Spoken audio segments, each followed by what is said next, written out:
Minnesota Vikings right tackle Brian O'Neill is heading to his third season and is looking to step up and become one of the best young right tackles in the game. But when he came in as a 2018 second round pick, the knock on him is like, well, gotta add some weight, gotta add a little bit of pounder so I can hold up in the trenches. Now, he's done a pretty damn fine job so far, but also, so this offseason, the Brian O'Neill project really stepped up. So Brian O'Neill at the first televised broadcast, Minnesota Vikings practice, first padded practice, like he's looking thick, man, and like in all the good possible ways. Like this is how he looked yesterday at the first practice. It was like, woo, come on, son. Oh, by the way, this is how he looked like when he came into the league.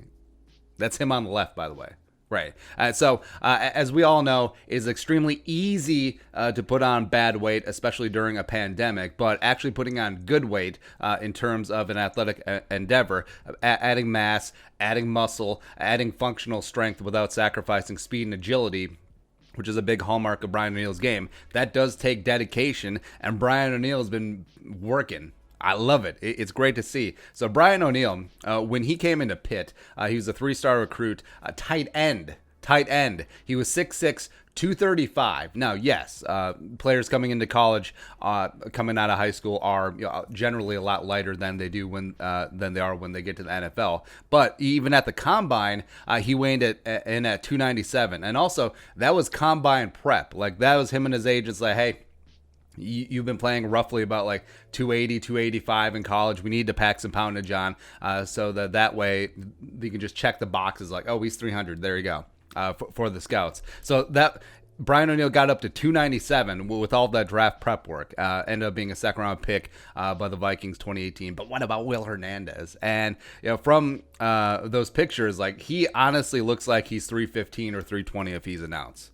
And 20 pounds of good weight in 2 years, it's hard. Like even with NFL strength program, even with NFL nutrition program, because if you're working every single day, like an NFL offensive lineman, as well as you have a young man's metabolism, which burns calories like a furnace, which kind of wish I had back, but Brian O'Neill has been famously on the 6,000 calorie a day diet since he came in as a rookie, basically just getting after like Ben Barch and his disgusting protein shakes, just adding on the calories. But this isn't all fun calories, by the way. This isn't all Lou Malnati's. This isn't Culver's. This isn't Portillo's. This isn't Taco John's. This isn't all those fun things. Now, sometimes it is, for sure. Everyone needs a cheat day. But a lot of it is clean calories. A lot of the boring-ass bodybuilding chicken, rice, vegetable, chicken, rice, vegetable, chicken, rice, vegetable, oats, egg whites, shakes, all that stuff. And the things that all get boring AF.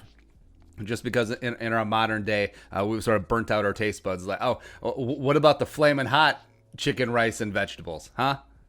Come on, Cheetos. Crank that out, right? So putting in all those calories. And it is work, by the way. Like, if you ever been so full, but you still keep eating. Like, now, imagine if you have to do that every day like it's your job and you're not doing it just because it's fun and you're gluttonous. Huh? As well as destroying yourself in the gym, lots of squats, lots of cleans, lots of deadlifts, all the non-glamorous stuff, but all the things, the old school musclehead stuff that add to functionality in the NFL. O'Neill has noticeably gained a lot more bounce for the ounce in his lower body, which is obviously going to help him.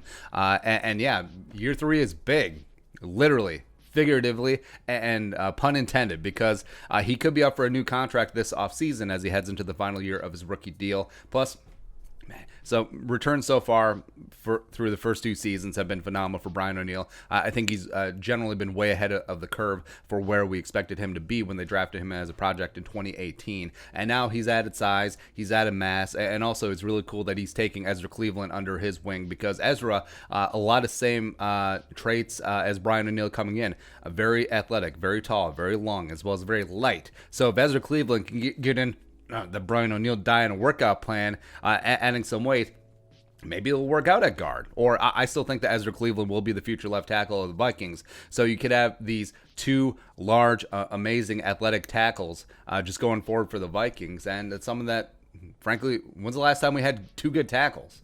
Like Stussy and Corey Stringer to a degree. I was like, it's rough. Anyways, so what are your thoughts? Brian O'Neill and on some poundage, adding on some good weight. Let us know your thoughts in the comment section below. Subscribe for daily Vikings takes. Want to support that work? Pull something to Venmo. But until next time, Skull, production value.